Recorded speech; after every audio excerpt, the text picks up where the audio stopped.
that's the beauty of sport. You know, we've got an opportunity this weekend now going down to QUINS, who are in fantastic form to put things right. And you know, we had to reflect on that game. We've had to come in this week and assess and figure out what exactly went wrong and why we weren't at the races.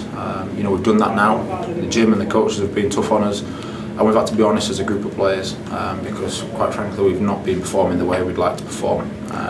And there wasn't much positive to take from that game. So hopefully we can put things right. We've had a good training session this week. You know, we've been off, off ground, and a bit of new training environment for us, which has been good, and the tempo's been great. So hopefully we can really perform this weekend and start turning things around, because I feel we're getting a bit of consistency in our game.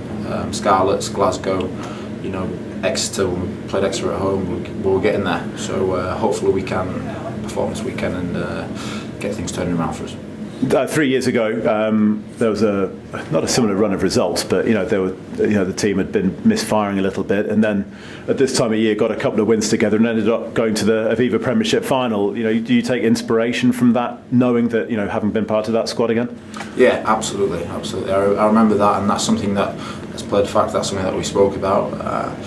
So you know, players have been in this position before, and I think for us, the target has been to pick up the results while the international's been away, because you know, this is my first time being at the club in 2 years where I've not been part of the Six Nations, and there's nothing better for an international when you're away, knowing that your lads back home are grafting, pushing you on up the league, getting the vital victories, and for us it's going to be a huge 7 or 8 weeks while they're away to try and keep progressing and pushing on in the league and trying to get to the top 4. I think at the moment we're 10 points adrift, so you know, we're not too far away, but obviously we need to start winning games and results need to start going our way.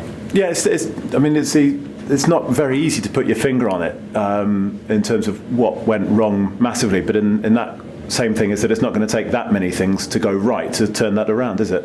No, exactly that. And I think, you know, sometimes it is the bounce of the ball. It wasn't that case this weekend, because that was just, you know, an appalling first 40 minutes. But you know, in other games that we've lost, it's been through fine margins. I think, for me personally, I have had 3 tries disallowed this season. I think as a group we've had, you know, several tries disallowed. You know, if these tries are given, you know, the momentum shifts in games, and you know, if a try is disallowed, it gives the opportunity of the team to gather their momentum. If the try is allowed, it gives us more momentum. And so I just think if we get a bounce ball on a couple more occasions, then we start pushing on, we get a bit more confidence as a group of players, and we can really start turning things around.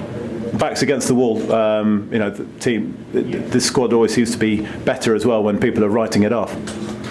It's pretty true, and I think that's probably the case at the moment. But you know, teams won't underestimate us, I don't think. But backs against the walls, when everything's on the line for us, that's when we're at our best. And you know, hopefully we can really start to push things and pull things back around for us.